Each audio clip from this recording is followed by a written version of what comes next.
You got a lot to cover up, y'all. Freudian slip. You got a lot to cover up. We got a lot to cover up. So guys, what's going on? Greg Kading is out. His lawyer won't let him do it, so we've been waiting around for Kading all day, and now he's not he's a coming. no-show. Really, I wanted to talk to him because there's so much to ask him. Yeah.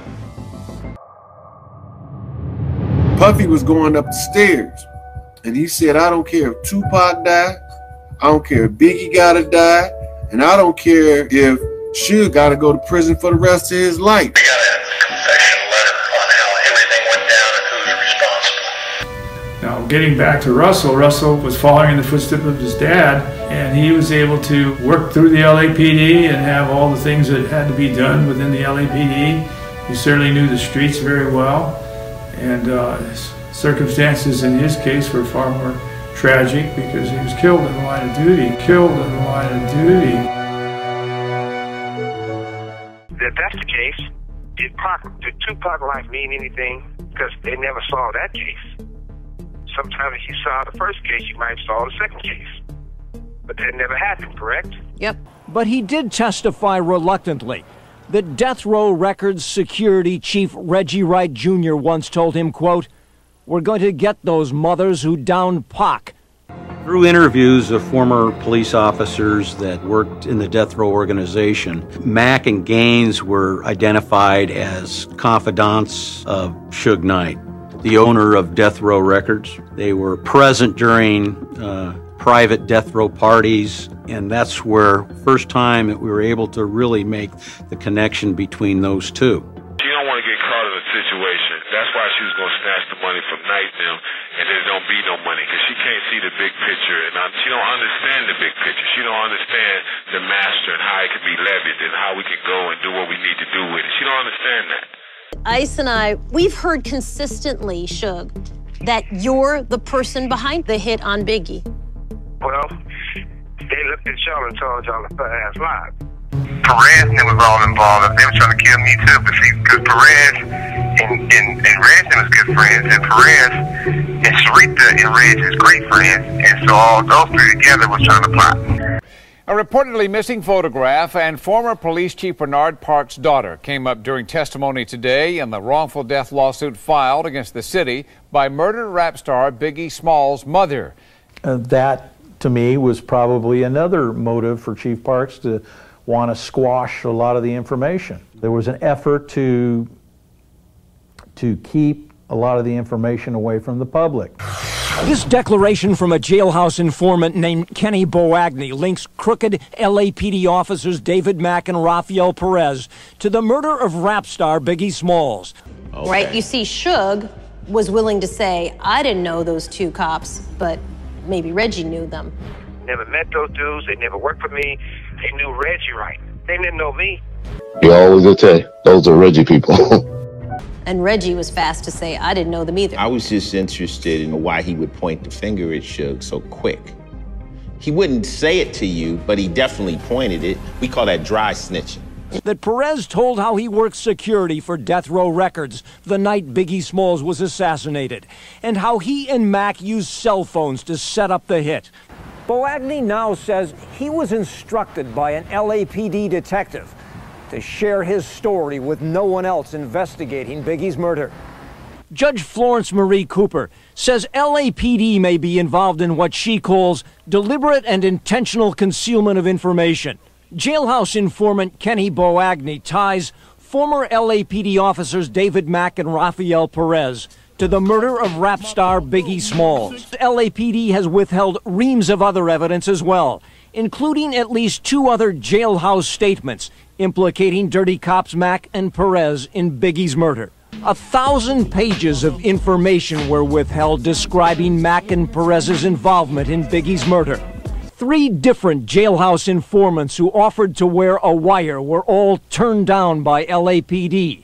A wire, say informants, that could have caught jailed officer Perez boasting about his involvement with Death Row Records and the Biggie Smalls murder.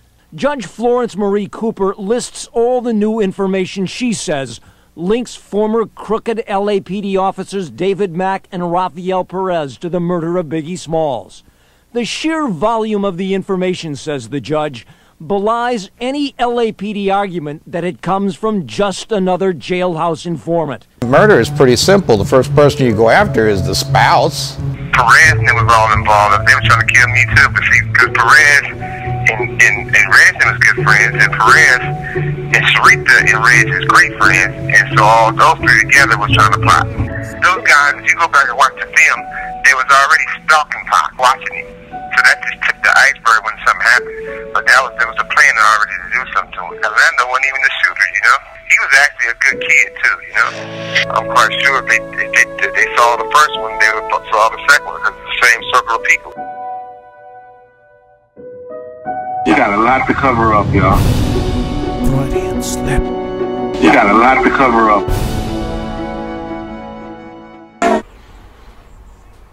This is the Russell Poole Theory, Part 9. Tupac Shakur is rushed off to the hospital, maybe not so rushed, but he gets there and he immediately goes in for surgery. Suge Knight is treated and released. He has a head wound. We're not sure to what extent, but you know, is there a bullet fragment in his head? It's possible. He was bleeding from his head, but it wasn't so serious that they kept him. And so they release him. Tupac is expected to live. Doctor comes out and says Tupac's going to make a recovery. And so a lot of people start descending upon the hospital. Family members, fans, candlelight vigils, prayers, you know, and there's just this huge outpouring. And it's a lot of people have gathered at the hospital. But there are a number of threats that also come in that Tupac is going to be finished off. Now think about it. If Tupac saw the shooters, you have Suge, who probably saw the shooters and in fact says he saw the shooters. What's going to happen if Tupac wakes up? This is damage control time. Suge has an anti-snitching policy, and so maybe he's a little bit more contained. And there were also rumors that Suge was going to be killed by Christmas time. And so they really wanted to finish off Tupac, and they wanted to finish off Suge. That was kind of the plan. And so Suge was only rolling with people he really trusted. He was no longer rolling with Reggie Wright Jr. or his security. He was only rolling with his homies, and these were people he grew up with. That's who he had as his security, because he didn't know who to trust. He didn't know who was in on it and who wasn't in on it, and he was trying to get to the bottom of it. You got Reggie Wright Jr. running around telling everybody to lie to Suge while he's trying to cozy up to Suge. And you have, at the hospital, a U-Haul truck being moved out to the outside of Tupac's room so they could stop somebody from attacking through a window. And you have a number of precautions that are taken. There's security put in place, and Tupac is expected to make a full recovery. So what happens is we have Snoop Dogg, who says he's the last person to visit Tupac when he's alive. Well, think about that. Have you ever been in a place where a celebrity showed up at something like that? That's the perfect distraction. And you have Officer Kevin Gaines, who's in Las Vegas at the time, and he also shows up with Snoop. He's Snoop's bodyguard. And so you've got a perfect situation where when Snoop shows up, all of the attention goes to Snoop. He's a big celebrity. Everybody goes running over to him. And for a brief time, nobody's paying attention to Tupac Shakur. And it's the Russell Poole theory that Tupac was finished off in the hospital, as it was rumored to have happened. There were people calling in saying that Tupac was going to be finished off, and the belief is that somebody did something to Tupac in the hospital, and Tupac dies. Well, there is a coroner's vehicle idling at the time in the warehouse inside the hospital where supplies and what have you are delivered. The coroner's vehicle is waiting, idling at the time Tupac dies. His body is quickly rushed out of the room, and it's rushed into the awaiting coroner's vehicle. It's rushed over to the coroner, where there's a quick autopsy that's done, and then there's a quick cremation. Now, likely how the cremation thing went was they had probably convinced Afeni that there was going to be some kind of a DNA test so that Tupac's father could contest the estate being handed to her, and she probably decided that she was going to cremate that body as quickly as possible to prevent any possible DNA contesting happening in the Tupac estate. And so off the body gets to be cremated, and the ashes are taken back to Los Angeles by an LAPD cop. And in the aftermath, you have Reggie Wright Jr., who basically accompanies every single witness to their interrogations and sits in on many of the interrogations. That could never happen in a normal murder investigation. You also couldn't have Reggie Wright Sr. be so involved in the murder investigation out of Compton in any other case of this type, because that would be a severe conflict of interest. And Ori Taylor officially takes Reggie Wright Sr. off the case, but Reggie Wright Sr. keeps his fingers on the pulse in this case. A huge conflict of interest. So the head of security at death row, who is the one who planned where every single person is going to be, is the one that's driving people to their interrogations with the Las Vegas police. I mean, the whole thing just stinks. It stinks to high heaven, as Kevin Hackey said. And so this is what happened to Tupac Shakur. Obviously, Suge Knight gets arrested on his probation violation, and there's an awful lot of things that happen. The tape of the Orlando Anderson incident gets entered into evidence, not by the prosecution, but by David Kenner. And that right there is highly suspect too. Why would you enter a piece of evidence that's going to implicate your client? No client would ever testify against himself, and in effect this is Suge testifying against himself by having his defense attorney enter that piece of evidence in the trial. And so Suge goes off to jail, and he's awaiting sentencing, and he's in LA County Jail, and Death Row Records is in utter ruins. There's confusion everywhere.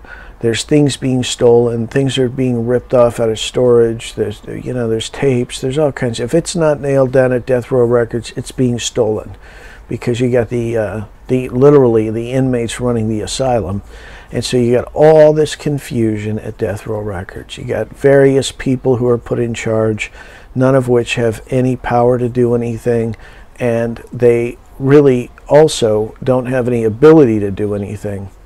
And all of that stops. All of that chaos, all of that confusion stops when Reggie Wright Jr. is put in charge of Death Row Records.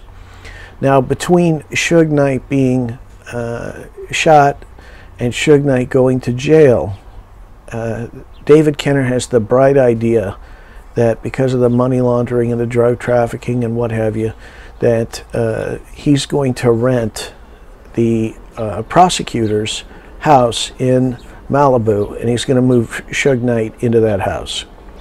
He also has the brilliant idea that he's going to sign the prosecutor's daughter to a contract. That all is in place, ready to go at the time Tupac and Suge are targeted and shot in Las Vegas. But what's interesting about this and the timing is that the dime gets dropped on Suge and David Kenner about right after Suge is arrested, and now this becomes about something that prosecutors abhor. It's a huge conflict of interest for the DA's office, and now they're going to throw the book at Suge because it looks like Suge is the one that's manipulating the DA's office, and they're going to take it out on him. There's another thing that happens before Suge gets arrested, and David Kenner has the other brilliant idea that they are going to gut the financial records of death row. He calls Stephen Cantrock to a meeting, and Suge and David Kenner basically humiliate Stephen Cantrock and get him to sign an affidavit that he had stolen money from the record label, and then they go in and they destroy all of the financial records of death row. And think about this in terms of the Snoop murder trial. The guns were never found, the car was wiped clean, and they basically obstructed justice and came up with a reason for the obstruction of justice being that the car had been stolen. Well, now they have Stephen Cantrock, who's accused of having stolen the money at Death Row Records, and he now provides them with a reason to go in and destroy all of the financial records, and now they can just tell everybody, hey, no, this guy stole money from us, and he destroyed the financial records. And so they've gutted all of the records at death row.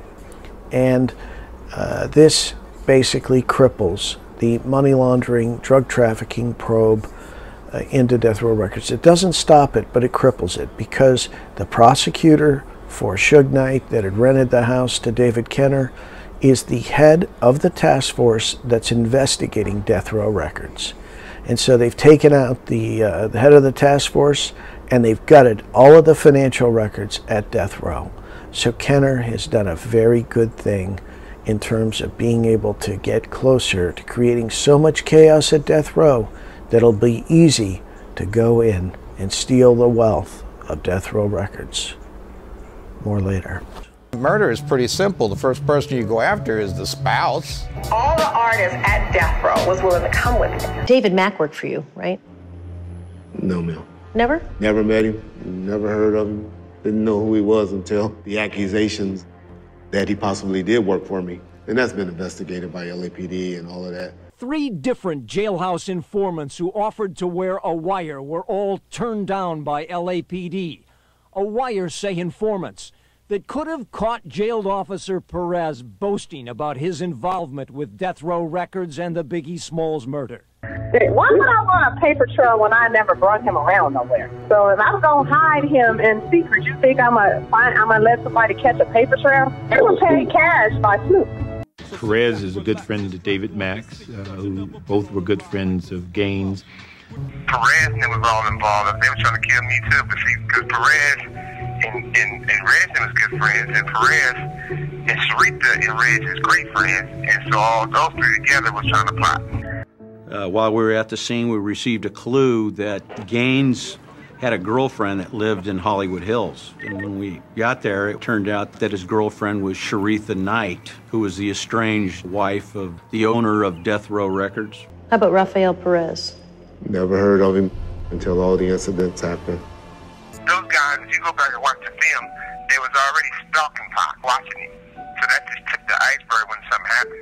But there was a plan already to do something to him. So why does everyone keep telling me that David Mack was working for you?